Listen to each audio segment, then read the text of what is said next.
Hi there, and welcome to the Skylight Books Author Reading Series. You can find out about this and all of our author events at www.skylightbooks.com. At our website, you can also browse our inventory as well as order books online. And don't be afraid to follow us on Twitter or even be our friend at facebook.com. If you'd like to talk to a real person, we can be reached at 323-660-1175. Thanks for listening and enjoy. So tonight we're here to celebrate this publication of the Cambridge Companion to the Literature of Los Angeles. And, something that we've strived for in this store is to sort of champion Los Angeles literature and Los Angeles history and hopefully be a good resource for that. And so we're really happy to have these people here tonight. What I'm going to do is I'm going to turn it over to the editor of this anthology. Please welcome Kevin R. McNamara. Thanks, Steve. So I am the editor, and I've got 3 people who've written chapters who will be coming after me. Before I do that, he's at the camera, Rod Bradley, who is responsible for our lovely cover photo for this book. First time.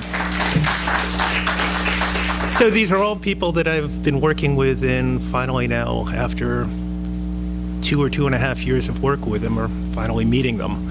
I'm going to I'll read a little bit from my introduction and then read from a couple of the chapters, the early chapters. The book is divided pretty much in half. There are chapters dealing with periods in Los Angeles literary history, and then chapters on different genres. And as it happens, we have the other 3 readers are dealing with genres. We have Bill Mohr, who's going to read from his chapter on Southern California poetry. Scott Bryson, who is sitting down in the back now, writing on LA as a site for echo writing. And Eric Avila, who is writing on some of the major essayists who've attempted to explain Los Angeles. Okay. And we'll be going for about 12 to 15 minutes apiece. So from the introduction, landmarks. Defining the geographic extent of Los Angeles is the first challenge for anyone who would study its literature. Concentration defines New York, where even Brooklynites refer to Manhattan as the city. Los Angeles is defined more by sprawl. Much of iconic Los Angeles, from the beaches of Baywatch to the streets of Beverly Hills 90210, lie beyond the city limits. The larger Los Angeles County still fails to encompass Disneyland, Fontana, famous as Mike Davis's Junkyard of Dreams, and Huntington Beach, whose pier, according to Reiner Banham, is one of the constituent monuments of the surfing life. As a literary subject, however, Los Angeles is less a city, county, or metropolitan statistical area than a state of being, a state of grace, fear, emergency, or exception, depending on whom one reads, anchored in the area south of the Tehachapi Mountains, north of San Diego, west of the desert, and squarely in the collective imagination of utopia, dystopia, and more recently, the urban future. More than any other American city, Los Angeles is a city made of words. It did not grow so much as sell itself into existence, William Alexander McClung observes. This marketing effort was limited not only to the Chamber of Commerce and developers, the visual and verbal artistry of painters, photographers, and writers like the coterie around Charles Fletcher Lummis at the magazine Land of Sunshine, and even the logos on crates of produce shipped east helped transform the climate into a palpable commodity that could be labeled, priced, and marketed. The story of one possible Los Angeles begins with these boosters, the School of Sunshine, we might call it, who celebrated Los Angeles as paradise found and spun Arcadian myths from the world of the Californios, or the early Spanish settlers. This myth quickly enough spawned a counter-myth. The School of Mohr depicted the rot in Eden, from political corruption and financial chicanery to the ersatz culture and kitsch spewing from Hollywood. Mythic Los Angeles thus condensed into a generation the transit from fresh green breast of the new world to land of foul dust floating in the wake of dreams that F. Scott Fitzgerald charted for the United States as a whole over 3 centuries in The Great Gatsby. Enough of me. This is from David Wyatt, who writes a chapter on Los Angeles fiction from the 20s through mid-century. Upton Sinclair's Oil, 1927, begins as a dream of speed. Sinclair calls his opening chapter The Ride and bases it on a trip he and his wife Craig took with a big oil man who wanted to buy 2 lots they owned on Signal Hill near Long Beach. He asked us to come and look at a ranch he offered in exchange, Craig writes in Southern Belle. So he let him drive us in a big fast car, breaking all the speed laws. The property they saw that day would become the Watkins Ranch in San Alito, the site of Dad's big strike in oil, and a place that would stimulate Sinclair a prescient depiction of the soon-to-be developed oil fields near Bakersfield and Kettleman Hills.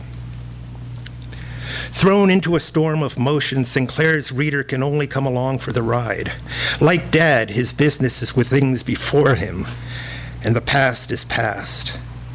As impatient a driver as he is deliberate a businessman, Dad wants a speed law turned inside out and dreams of a California where it will one day be illegal on such roads to drive less than 40 miles an hour. 1927. You are racing with other people who are always threatening to get your oil. I'm living in Houston now. It sort of has an interesting resonance for me. Sinclair chooses to make his protagonist a kind capitalist who keeps coming up with a happy solution to his son Bunny's ethical problems. He thus directs his critique onto forces rather than men, a recurrent theme in the procession of big California novels that runs from Norris's The Octopus to Steinbeck's The Grapes of Wrath, novels which depict the state as uniquely hospitable to concentrations of power. Each writer imagines a conglomerate, railroads, oil, agribusiness, acquiring a momentum of its own, a huge machine in which every cog had its place, and they are devoted to mystifying its own workings. It demands a fictional response of answerable scale. The challenge becomes to keep the resulting loose, baggy monster moving. As Norris maintains, no one who sets a thing in motion but keeps an eye and a hand upon its speed. Like an engineer guiding a train, an author must keep his mind upon releasing of the brake. Norris, Sinclair, and Steinbeck each set out to write a story that will keep readers moving toward an anticipated pivotal event. Yet to write toward such an end is also to identify with the momentum of the very thing being resisted, with the machine itself. And so these writers find themselves attracted toward digressive form. In a fictional field where relations stop nowhere, this call is less toward the pivotal event than it is to stop and to think. Wyatt in this chapter begins by tracing out an idea that he calls the novel of speed, which he argues is a particular LA genre. And then he develops it by going into the major noir novels. As Bunny and Dad approach Angel City and oil, they encounter one or more subdivisions, as they were called. Acreage was being laid out in lots and decorated with row of red and yellow flags fluttering merrily in the breeze. 7 years after Sinclair had imagined Dad and Bunny arriving in Los Angeles, Frank and Cora drive out of the city in James M. Cain's The Postman Always Rings Twice, passing on their way a house that was being built, and all the way out we talked about how not many of them have gone up lately, but the whole section is going to be built out as soon as things get better. Even in 1933, in the depths of the Great Depression, there was a sense that Los Angeles was only going to continue to grow. Acceleration had become the theme of the story, one that will culminate in the Arroyo Seco in 1940, where the region opened its first freeway. The felt sense of momentum was one that could reach down even to a writer's style. When Sartre called Horace McCoy's They Shoot Horses, Don't They, the first important existential novel, he meant to invoke its sense of human thrownness. But McCoy's depiction of life as continuous motion has much to do with a specific set of local conditions, the dance marathons and taxi dances offered up in Los Angeles to those with too little money and too much time. Gloria and Robert have come to California to make it in the movies. and failing that, decide to enter a marathon dance contest down at the beach. Robert estimates it will take 2,000 hours to win.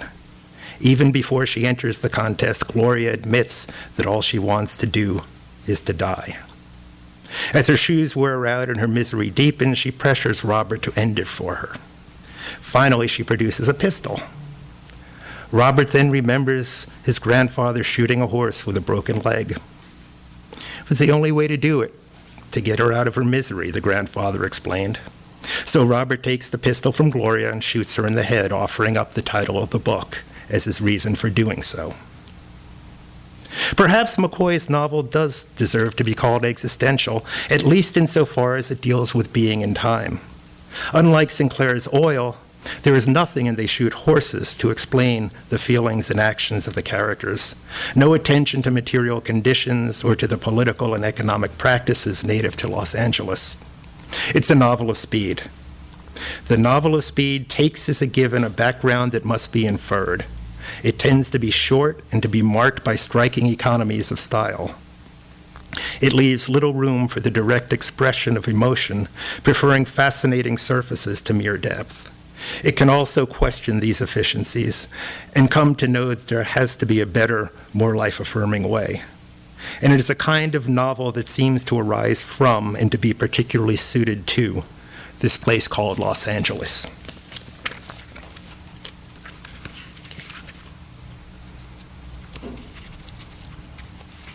Russell Berman writes a chapter on the British expatriates and the German exiles who came and settled in the area before and during World War II.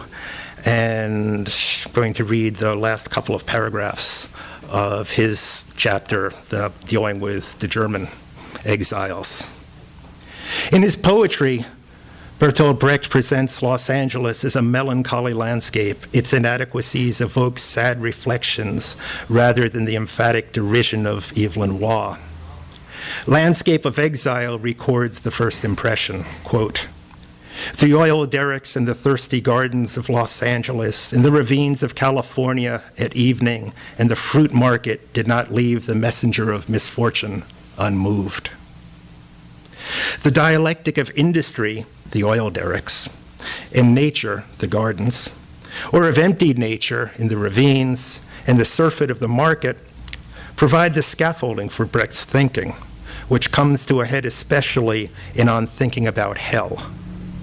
Recalling that his brother Shelley imagined hell to be a lot like London, Brecht insists that it must be still more like Los Angeles. Los Angeles is a venue of broken promises with great heaps of fruit which nonetheless have neither smell nor taste, and houses built for happy people, therefore standing empty, even when lived in.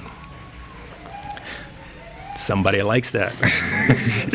Brecht develops these themes in the Hollywood Elegies, some of which Hans Eisler set to music in the Hollywood Songbook.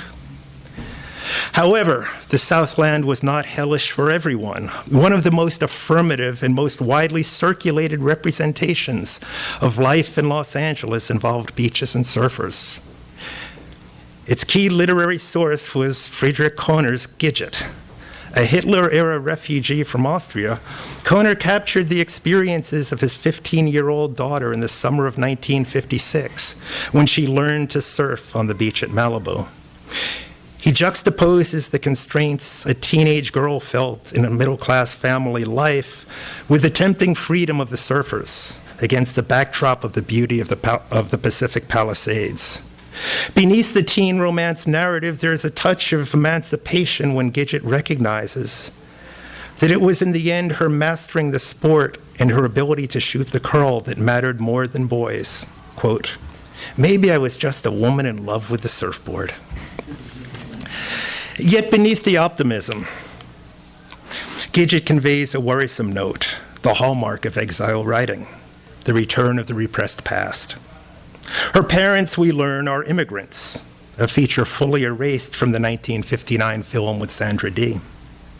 References abound to Central Europe, but all lighthearted, vacations in the Alps and Austrian pastries.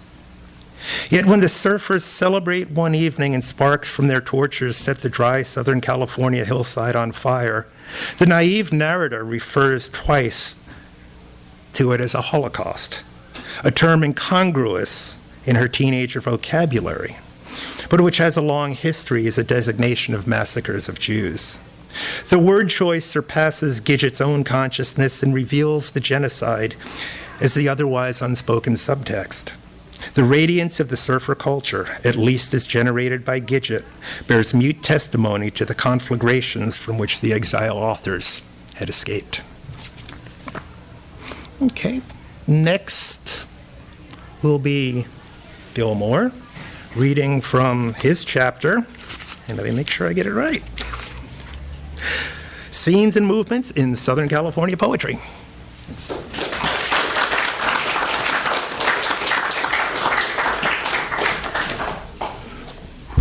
Thank you, Kevin. This is, for me, an extraordinary moment. In part, there's this opening sentence I will read from my portion. Goes, essential to the survival of all these scenes and communities is the fact that by the late 1970s, Los Angeles had a set of independent bookstores. Many of you may not realize that the space you're in was started as a bookstore back in the early 70s by a man who first worked at Papa Bach, which is a bookstore over in West LA, which you can no longer find the building. It's been knocked down. LA loves to erase its history. A fellow who was a book clerk worked there named William Mohr.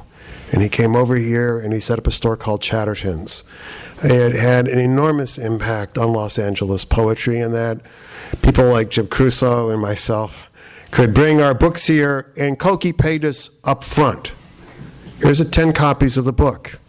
Well, here's your money. He didn't wait and, like to pay us for the books. And it was not just the money, it was the honor and respect he gave us as poets. So this to me is sacred ground. This is not just sort of another bookstore. I'm going to read a very short section, or a couple short sections from chapter 13, Scenes and Movements in Southern California Poetry, which might be thought of as sort of a preview for a much longer book I'm working on called Backlit Renaissance, Los Angeles Poets During the Cold War. The bookstore scenes and the maverick avant-garde. This is on page 161 if you happen to be following along. Essential to the survival of all these scenes and communities is the fact that by the late 1970s, Los Angeles had a set of independent bookstores willing to stock and restock poetry books and magazines, including a favorite stand-up hangout, Pearl, edited by Los Angeles poets Joan Job Smith, Barbara Hawk, and Marilyn Johnson, and Doran Robbins and Uri Hertz's Third Rail. One store was central to this development, Papa Bach in West Los Angeles, originally known for its willingness to stock Marxist literature and the availability of draft counseling in its back loft, launched its own literary magazine with a diminutive nickname of a title, Baki, that ran from 1972 until 1981. Lee Hickman became its poetry editor in 1977 and then established Tumblr, which achieved national stature before he left after 10 issues due to the onset of AIDS. Hickman's primary focus in Tumblr was on poets whom he characterized as the maverick avant-garde, and he shared this interest with Paul Evangelisti, a poet and editor who had moved to Los Angeles in the late 1960s from the city of birth, San Francisco. I should add as a side note here that Chatterton's was also briefly a publisher. It published Paul Evangelisti's book, The Tender Continent, which if you can find would really be a rare edition. Viewing himself as an artist in exile, Evangelisti edited Invisible City throughout the 1970s and has published several dozen volumes of vitally experimental poetry through his imprint, Red Hill Press, in addition to being a major translator of Italian poetry and editing a series of literary magazines, including New Review of Literature and Or. Although the first half dozen issues of Invisible City featured such poets as Bukowski, the contributors who most epitomized the freewheeling approach of Evangelisti and his co-editor John McBride were Amiri Baraka and Jack Hirschman, the latter of whom translated Antonin Artaud, René Depestre, and Vladimir Mayakovsky.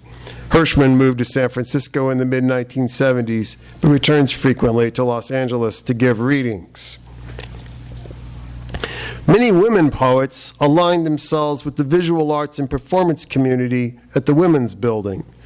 How many people here remember the Women's Building? I asked my students, and almost none, and especially the women, go, there was a Women's Building? Google it. And the whole entire story is online. It's extraordinary. Everybody should know about this incredible institution. At the Women's Building, which flourished as a feminist institution in Los Angeles for close to 2 decades. Housed in a former art school until it moved to an industrial section of downtown Los Angeles, the Women's Building eventually included a print center that trained women to typeset and to operate a letterpress machine. Its magazine, Chrysalis, was not a literary magazine as such, but a venue for feminist cultural commentary, including creative writing by poets like Eloise Klein-Healy and Dina Metzger.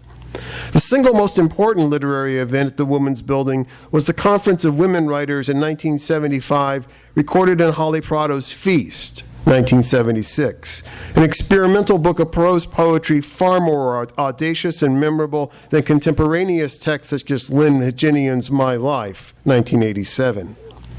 While Healy, Metzger, and Prado have remained aligned with the West Coast small press movement, other poets associated with the Women's Building reading series or its in-house Women's Graphic Center explored the alluring archipelago of cultural exile that Paul Evangelisti has attributed to an, quote, extreme presence and absence, unquote, summed up by Igor Stravinsky's apposition, splendid isolation. Desire in L.A. by Martha Ronk, who has taught Renaissance literature at Occidental College for many years, is a prime example of this provisional identity. Waves turn to go out to sea, a whole city expanding like the universe, each drive up canyons, each centrifugal wind reaching beyond what used to be the limits of a city, and none of us can stop, pushing beyond our time, our money, the need for some outskirts of a city already wholly outskirts, reaching for, like erotic desire, the nether parts. Mannered fingers and necks elongate beyond themselves, skin hurts drying in the wind, and waiting to find transparent expansion into the upper reaches of not even belief, but craving our own unbelief, and that image of another's skirt, lifted by the warm, slightly soiled air of an open grate. For other poets, the exile is more literal. Bertolt Brecht was able to return to Germany after spending over half a decade in Santa Monica, but Aleida Rodriguez, who was born in Cuba, entitled her first collection of poems, Garden of Exile, as a declaration of ineluctable fate. In My Mother's Art, she examines the aftermath of banishment and focuses on how exile impacts generational social transformation. In my dream, my mother sat on the floor, painting several small pictures of Los Angeles. I recognized City Hall, poking up like a giant rapidograph pen behind some low yellow buildings on which the sun burned fiercely, and the Ambassador Hotel, its long awnings and withered glamour, a bluish evening seeping up its faded facade. The paintings lay around her on the floor, and she was clearly enjoying herself. How had I never known this? That my mother was a great artist, and that she did it so naturally, so casually, just sitting there on the floor, her work, the obvious product of her delight, all around her. In looking back on the diverse communities of poets who have inhabited the canyons, side streets, boulevards, and beaches of Los Angeles, one can wonder how so much diversity could adapt to a literary congestion akin to its notorious freeways. In my introduction to Poetry Loves Poetry, I suggested that one of the elements that attracted poets to Los Angeles and continues to sustain them was the same thing that brought the film industry here, the quality of light, which possesses more variety and intensity in tones than any other place in the United States. Almost all of the poets who continue to work in this city find strength, not just in the light, but in the open acceptance of each other's community's visibility to the others, and in the fruition that awaits their patient labor. I want to thank Kevin McNamara for his incredibly patient labor with each of us as writers of these chapters, and we'll ask you to give him another round of applause. Thank you. Scott Bryson, I believe, will be coming up next to, right? All right. Welcome, Scott Bryson.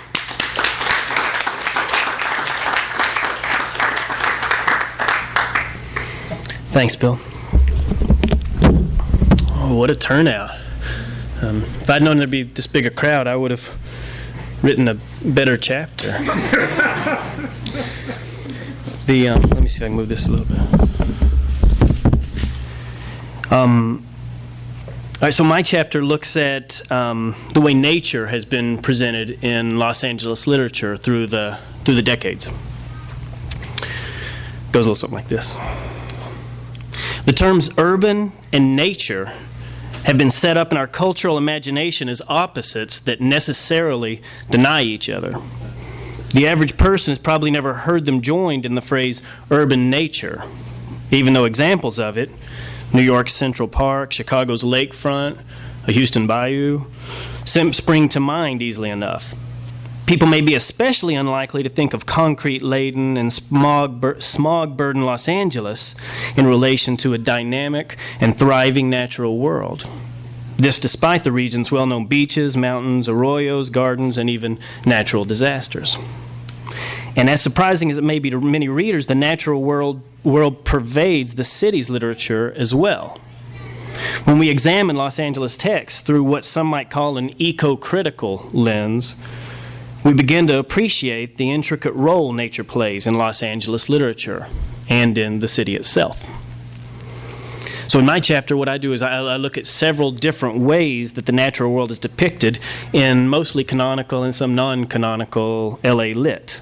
This evening, because of time limitations, I'll just look at a few. One of the most traditional ways that LA authors have used nature is to create a mood or to convey the feel of a scene. Think, for example, of the relentless rain in The Big Sleep. As opposed to the sunshine that actually dominates most days in Southern California, the novel's ubiquitous rain helps Chandler establish a mood that we now call noir. Over and over in Chandler, meteorological facts serve to render a bleak and even ominous ambiance. As Philip Marlowe moves through the depravity of Los Angeles venues, high and low, the climate, along with the dark days and nights it so often produces, serves as an emblem of a social world bereft of goodness and light.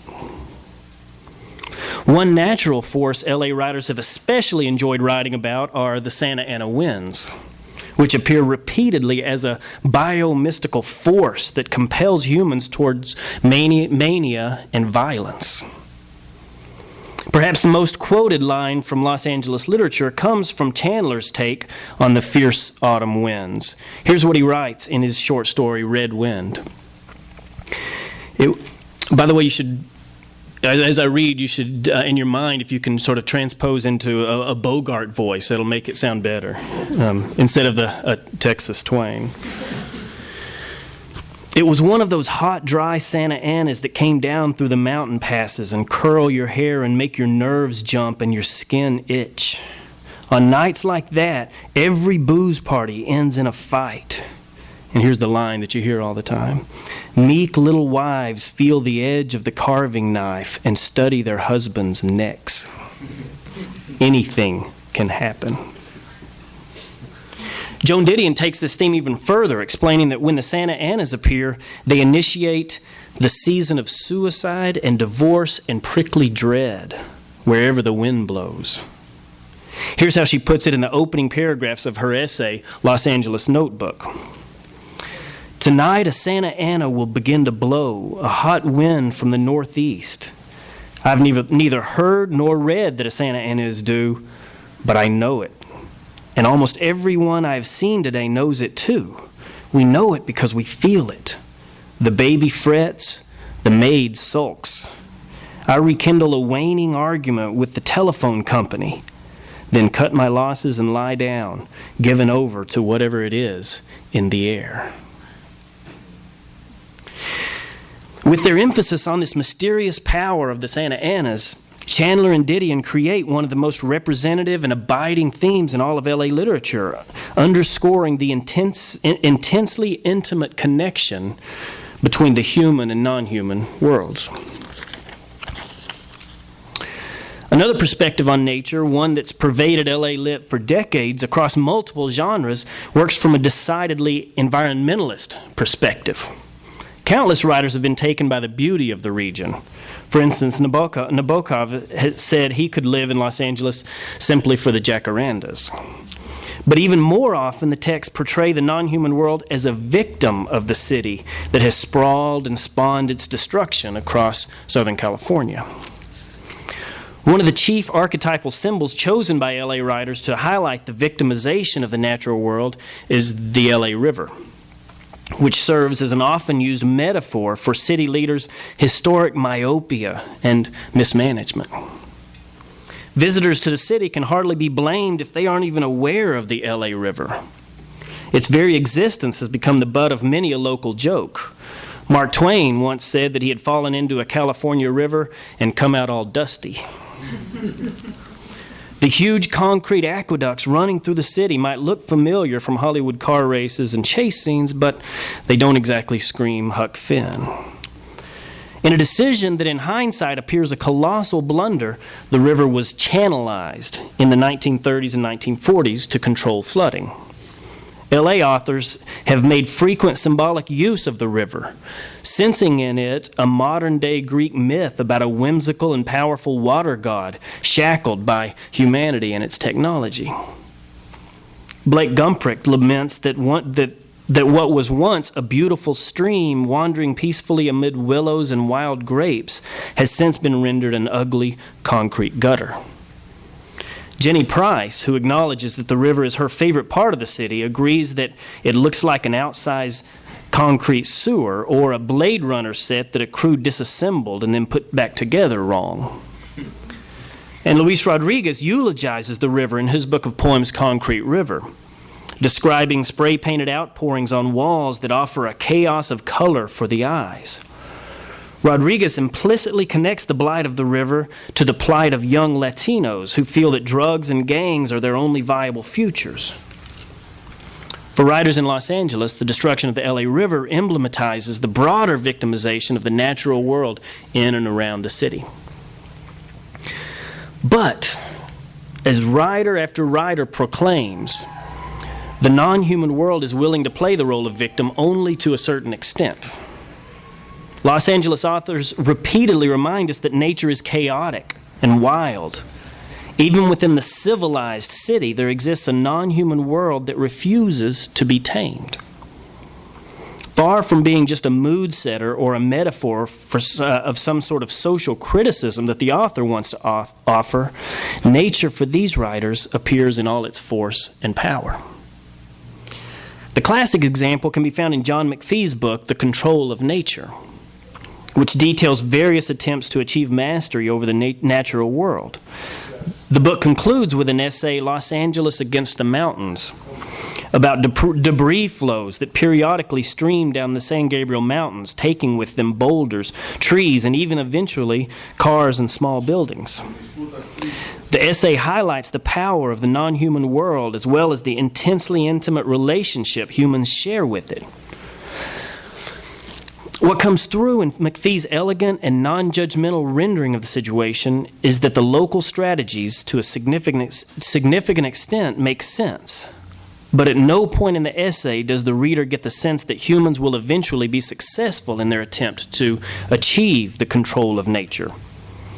It's wild and chaotic, even as it butts up against the city. We're left with a clear awareness of humanity's ignorance and hubris as it attempts to control that which will not be tamed.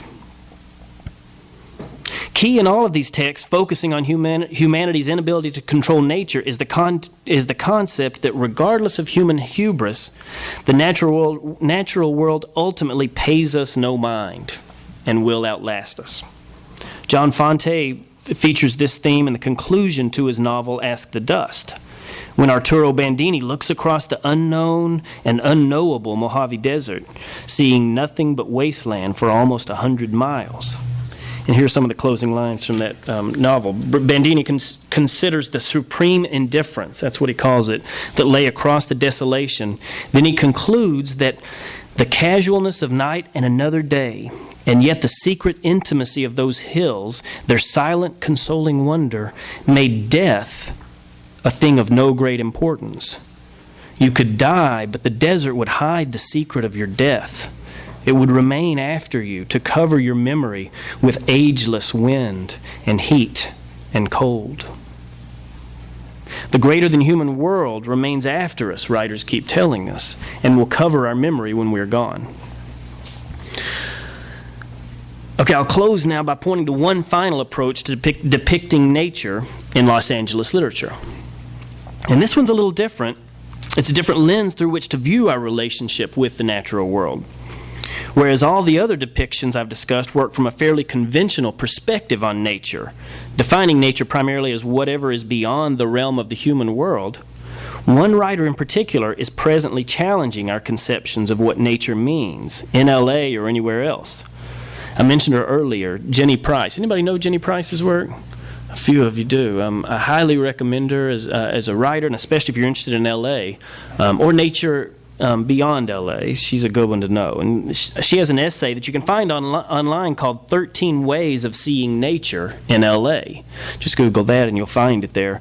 In that essay, she pares down the issue to its most essential question: what is nature?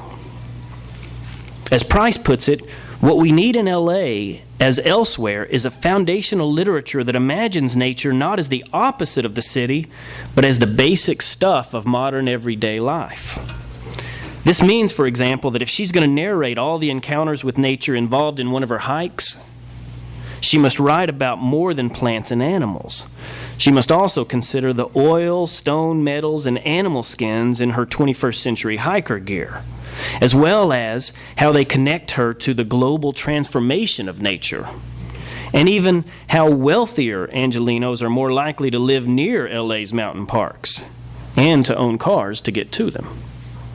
In other words, Price explains, it's too simplistic to describe nature as anything that's non-human and apart from the world of civilization. Instead, it's where we live, what we eat, what we drive, and even who we are and how we treat each other. Price's argument has significant implications for how we view nature and its place in Los Angeles literature. Because from this broadened perspective that asks us to view nature as practically everything we use and interact with, any writing about the city at all could be considered a form of nature writing.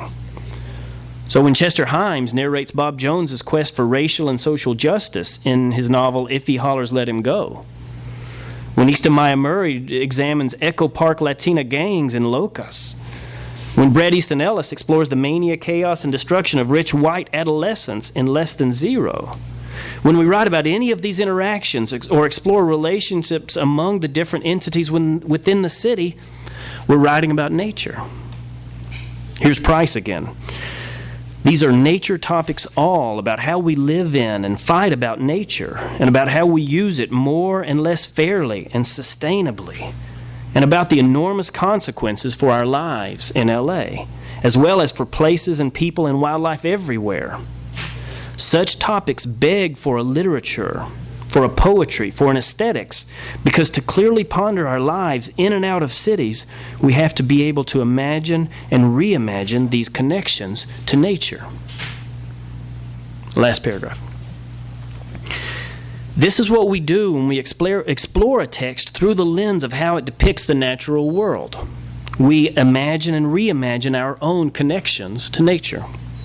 When we raise basic questions about how Chandler or Didion or Mike Davis or John McPhee writes about the natural world, we open ourselves up to having some of our most basic assumptions challenged. We may or may not be prepared to redefine nature or to expand our perspective to the degree that Price calls for. But simply by examining LA's relationship with the world around it and the way that relationship has been depicted in the literary landscape of the city, we offer ourselves the opportunity not only to understand LA texts in whole new ways, but also to achieve a fuller understanding of ourselves and our place in the world. Thanks, y'all.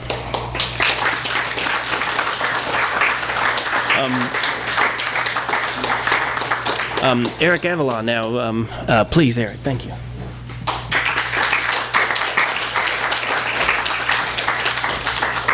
Thank you. Thank you, everyone, for coming. It's so nice to be able to read something that I've written in a bookstore that I've admired for so long. And thanks also to Kevin for putting this fantastic anthology together. I wrote the last essay of the anthology, which I would describe as kind of an intellectual history of Los Angeles. And I concentrate on four scholars. They're more scholars or academic than they are literary figures. But I'm going to read just a few excerpts from this and concentrate on two writers in particular, Joan Didion and Mike Davis. So here goes. Like all cities, Los Angeles excites a range of emotions. But as the 12th largest urban area in the world, brimming with almost 18 million inhabitants, Los Angeles remains fixed in the urban imagination. How do we know Los Angeles, and where does that knowledge come from? This is a complicated question with way too many easy answers. It has become a cliche, for example, to implicate Hollywood in spinning a marketable identity of Los Angeles through a century of film and television production. That knowledge, if you want to call it that, prone to distortion, hyperbole, and much mythology, is suspect. But the images rendered on television and movie screens nonetheless continue to shape popular understandings of the city. Yet the idea that movies and movie stars inspire people from the world's pockets of desperate poverty to undertake treacherous journeys across oceans and borders to this city of immigrants is fatuous. Immigrant understandings of the city rely upon the concrete aspects of urban growth: labor markets, employment opportunities, housing availability, and pre-existing networks of family and community. The Los Angeles that immigrants know is infrequently featured in films and television shows. Many scholars have studied Los Angeles from their various disciplinary perspectives, but only a few authors, among them Carey McWilliams, Rainer Banham, Joan Didion, and Mike Davis, have reached a general audience. In both inspiring and unsettling ways, these thinkers brought Los Angeles into an ongoing debate about the future prospects of city life. Okay, so now I'm going to fast forward to Joan Didion. Joan Didion saw a very different Los Angeles. In several collections of essays and in her 1970 novel, Play It As It Lays, Didion produced her own idiosyncratic version of Los Angeles and California, a place she renders as the paranoid capital of the world. Many of Didion's essays are refracted through her own paranoia, alienation, and belief that people are, quote, moved by strange, conflicted, and above all, devious motivations, which commit them inevitably to conflict and failure. This was the characteristics noted in a 1968 psychiatric report that she cites in the title essay of The White Album from 1979. Unsettling, perhaps, this distance is nonetheless central to her typical, deeply skeptical and ironic perspective on LA. In the maelstrom of brutal murders, brush fires, riots, and the floating world of celebrity happenings, Didion keeps her head cool and her prose taut, writing about the city as if it were an alien world. With a deadpan eye towards a local mix of sex, violence, and celebrity, and the desperations and more than occasional delusions of the strivers on its fringes, Didion homes in upon the dark side of the California dream. Where some saw affluence and mobility, Joan Didion saw decadence. Herself descended from early Anglo settlers of Northern California, Didion sees Los Angeles as arriviste. In its paradoxical mix of lush greenery and harsh desert winds, quote, time was never of the essence. And late-night radio programs air the rants of anonymous callers who confess their anxieties about rattlesnakes and the nation's declining morals. Homosexuals lurk in Hollywood's skewed moral universe. Knife-brandishing strangers stalk the city's isolated canyons. Neighborhoods erupt in spontaneous combustion, and women shop for groceries in bikinis and high heels. The preponderance of mansard roofs and Greek columns signal the arrival of the nouveau riche, while Scientologists and Seventh-day Adventists preach the end of the world, and teenage girls place advertisements in trade magazines announcing their intentions to become stars. In many ways, Didion's Los Angeles is the very image of the society critiqued by Daniel Bell's The Cultural Contradictions of Capitalism. The city symbolizes a moral dead end, where the underlying values of industrial capitalism, hard work, thrift, diligence, and delayed gratification, have given way to the hedonism and narcissism of 20th century consumer capitalism. Thus, Didion recalls that, quote, no one was surprised when Sharon Tate and 4 others were found stabbed to death at 10,050 Cielo Drive in the Benedict Canyon on the morning of August 9th, 1969. The Manson murders marked the gory climax of a, quote, demented and seductive tension that was building in a city where, quote, everything was unmentionable, but nothing was unimaginable, and where people had been going, quote, too far. The Manson murders were but one of many slayings that caught Didion's attention. She recounts the 1968 murder of Ramon Navarro, the aging silent film star who was murdered in his Hollywood Hills home by 2 teenage hustlers. She drives to Rancho Cucamonga on the eastern fringe of Southern California's swelling metropolis to attend the trial of Lucille Miller, convicted of murdering her husband Cork and making it look like an auto accident. And she befriends Linda Kasabian, former member of the Manson family and star prosecution witness in Manson's murder trial. Didion even picks out the dress that Linda wears at the trial. Los Angeles harbors a chilling version of urban anonymity, where strangers lurking in the city's canyons and hillsides stalk the rich and famous. In a city of, quote, senseless killing neighborhoods, murder is as commonplace as palm trees, brush fires, and automobiles. Control is a central theme of Didion's writing, in part for reasons outlined in her own psychiatric report. She's fascinated with the vast technologies that control the basic functions of the city. She visits the Operations Control Center for the California State Water Project to watch, quote, the system work on the big board with lighted checkpoints. And she harbors a, quote, passion for seeing water under control, and she explains that a swimming pool, for many of us in the West, is less a luxury than the promise of control over the uncontrollable, the supply of water in an arid land. Traffic also is always under surveillance and control. She visits the Operations Center for the California Department of Transportation in downtown Los Angeles, where there are again men at consoles watching a huge board of flashing colored lights. They are watching traffic flow on the 42-mile loop of freeways, monitored by the Xerox Sigma 5 computer, which communicates with sensors embedded every half mile in the pavement itself. The paradox of Joan Didion's Los Angeles is that it is a society teetering between the extremes of chaos and control. While brush fires, earthquakes, and random killings threaten social stability and moral order, men watching the city behind immense consoles manipulate switches and flashing buttons to preserve order. There is no struggle, only enervation in Joan Didion's Los Angeles. Her early writings anticipated a rising conservative critique of cultural decline in the United States, although her politics have drifted steadily leftward over the course of her career. Thanks in part to Didion, but also to contemporary films like The Graduate and Chinatown, Los Angeles had come to symbolize the moral turpitude of a society awash in affluence, the culmination of an age of excess and hedonism that defined the anything-goes culture of America in the 1960s.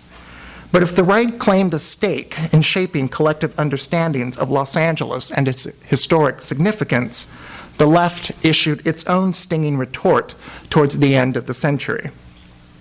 Deindustrialization, racial segregation, class polarization, and environmental degradation shifted the terms of the LA debate in the 1980s away from the city's quirky originality to its place in the age-old class wars. Mike Davis's City of Quartz, Excavating the Future in Los Angeles of 1990, the best-known book by a member of the so-called LA School of Urbanists, sparked a cottage industry and some controversy around the analysis of LA's history and future. Timing was a key to its success. After yet another explosion of racial violence, the 1992 Justice riots, City of Quartz was hailed for having predicted the urban uprising and as the crystal ball for a city's dark future. Like Carrie McWilliams, Davis crosses disciplinary boundaries. The son of working-class internal migrants from Ohio, Davis combines intellectual history, cultural history, and architectural criticism with political and economic analysis of the region. But the book's brilliance derives from its ability to render transparent the hidden relationship between disparate events and processes within 20th century LA. Davis makes no secret of his Marxist orientation. In some ways, City of Quartz reads as a geographically bounded recapitulation of the arguments Davis made in Prisoners of the American Dream, his first book, which narrated the bitter history of labor exploitation and oppression in the United States.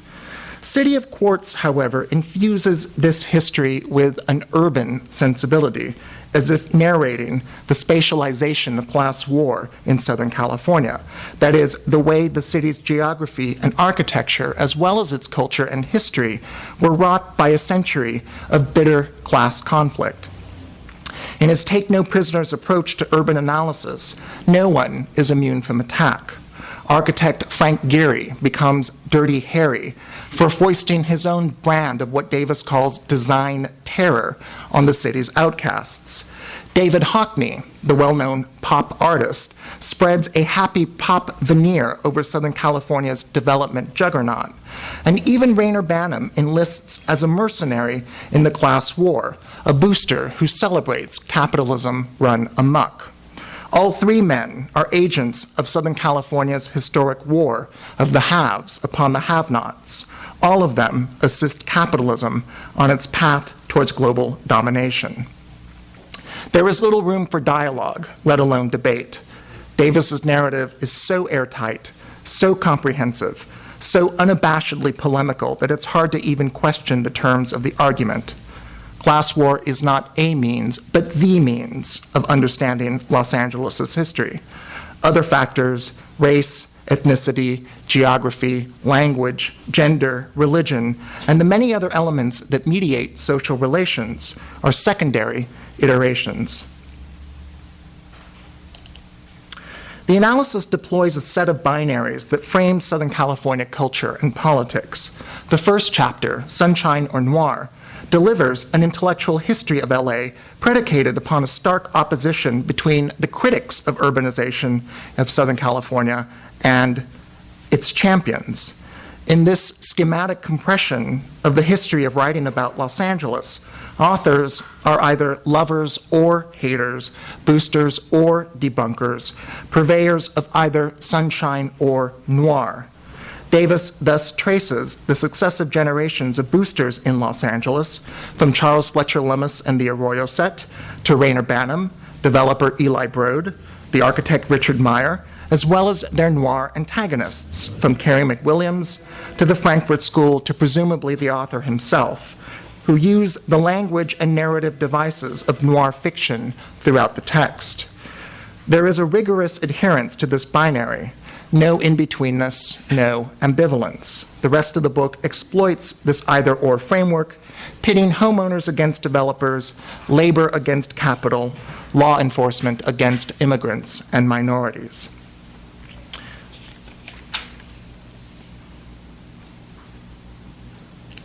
Davis tells the story of a city that nurtures its own heaven and hell, invoking the municipal slogan that it all comes together in Los Angeles. Davis weaves the disparate strands of the city's history into an image of what advanced capitalism entails for all of us, a nightmarish world where suburban enclaves of privilege are fortified against internal colonies of desperate poverty. But the primacy of class conflict in City of Quartz obscures the salience of race, which continues to divide Los Angeles as it did in deadly ways in 1943, 1965, and again in 1992. Unlike McWilliams, who acknowledged the racial fault lines that fractured Southern California's social landscape, in City of Quartz, Davis tends towards a two-toned view of race in Los Angeles, even though few American cities have the kind of racial diversity that LA has sustained throughout its history. As a point of contact among people moving north, east, and west, Los Angeles brings together a racial mix that produces a regionally distinct set of problems and possibilities. Whites now comprise a demographic minority in Los Angeles County, outnumbered by people from Asia and Latin America. At the outburst of the 21st century, Los Angeles is once again a Latino metropolis. Indeed, it is also a Korean metropolis, with a greater concentration of Koreans than anywhere in the world outside of Seoul. The same could be said for Thais, Filipinos, and Armenians. Yet as a basis of social conflict and as an arbiter of social relations, race plays a secondary role in City of Quartz. African Americans are almost monolithically poor, most frequently the gangbangers patrolling South Central Los Angeles. Likewise, Asians and Latinos, especially immigrants, are virtually absent from City of Quartz, except in the Latino community's role as pawns in the internal power struggles of the Catholic Church. For all its insight and depth, City of Quartz proffers an analysis that remains bounded by the subjective limitations of a white male Marxism that slights the salience of race in a deeply racialized metropolis. Last paragraph. Despite its limitations, however, City of Quartz heralded a new interest in Los Angeles's history and culture. Since the early 90s, new studies of LA that cross academic disciplines, social theories, and political ideologies have promulgated a far more complex and nuanced portrait of the city. The LA School of Urban Theory is well established, although its influence upon broader understandings of the city remains limited by disciplinary jargon and over-theorization. At the end of the day, LA still defies the conventional categories of urban knowledge. It remains an unknown quantity. Is it the future of capitalist urbanization? Is it anomalous in the annals of urban history? Is it the exception at the end of American expansion? These questions still frame contemporary debates about the meaning of the city, and they remain a fruitful basis for further inquiry at the outset of the 21st century. Thank you.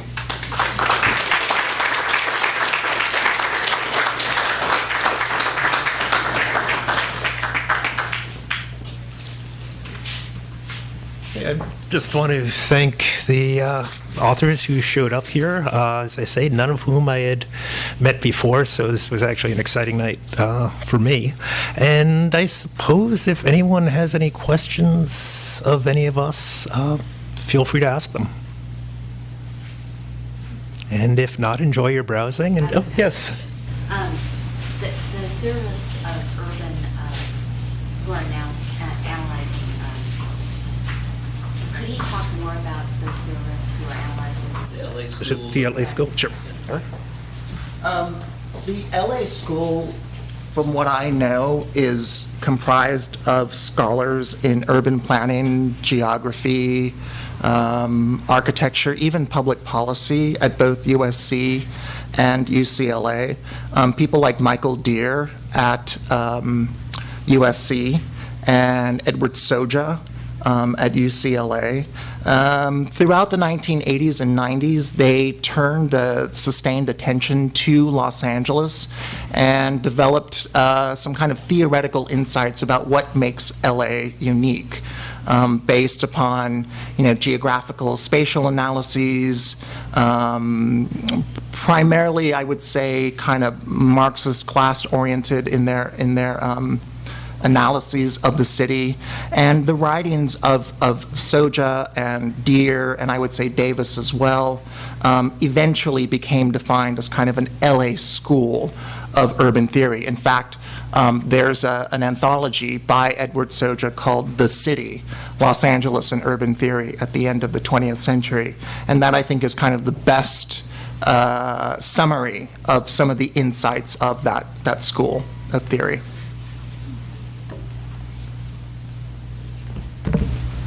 Seems like the perfect way to end that book, actually, with that piece, because you're looking at, especially with Mike Davis, who, 1990, I mean, in some ways it's really unfortunate that he wasn't sort of still working on the book for another couple of years. Right. Yeah. Right.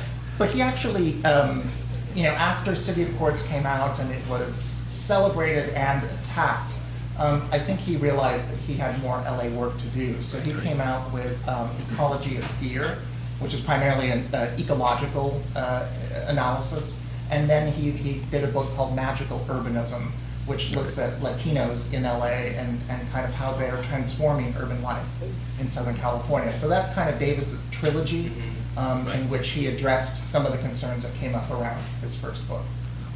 It's also true that if it hadn't come out earlier, he would have been famous as the guy who predicted the LA riots, which really established him as the LA commentator for the last 20 years. So it was good timing on his part in some ways. And also to you, thanks for understanding my logic and having Eric come last. Yes. Any other questions? Yes. What was the genesis? Maybe you talked about this previously. The genesis is that Cambridge has a series of companions. They had, to that point, been doing genres and periods and major authors. And they decided, it was Ray Ryan, who is in Cambridge over in the UK, who's the series editor, decided that it was time to do cities. And one day there was, in my mail was an email titled Cambridge Companion to Los Angeles Literature, which I thought was an announcement of a book that had just come out, but it turned out to be an invitation to write a proposal.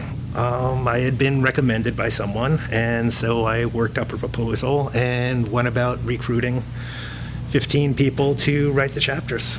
And I was lucky enough to get these 4 and 11 others who couldn't be here tonight. Yes. What do you think about Davis's book, Magical Urbanism? What do I think about his book, Magical Urbanism? I think it's a wonderful book. I mean, I think that he has some creative insights that are not exclusively his, but other scholars look at kind of LA from the bottom up, like what immigrants, particularly Latino immigrants, are doing to transform the texture and flavor of urban life in Southern California that's beginning to change the experience of urban life elsewhere beyond Southern California. And I think that it gives a degree of agency to people who are usually considered to be totally powerless. But when you think about, the experience of daily life in LA, immigrants are central to the way most of us experience daily life, either as shoppers or as homeowners, or as clean car drivers, or whatever. But I think that book is important by looking at how immigrants, and particularly Latino immigrants, are kind of reshaping, transforming the experience of daily life in the city once again. Occurs to me, I should say, without going into a large advertisement for the book, that in addition to literature, there is a chapter on the appearance of the city in film. And also I hope that this book actually might start a new genre. There's a chapter, it seemed appropriate for a book on Los Angeles, a chapter on the literature of urban rebellion, which focuses primarily on the Pachuco riots, the Watts riot of '65, and the Justice riot, but also looks at them as part of a larger and ongoing sort of writing that is particularly indigenous to LA. And indeed starts with the riot at the IWW dance hall in Sinclair Lewis's Oil and the historical background for it. Any other questions? Yeah, well, thanks for coming and enjoy your browsing.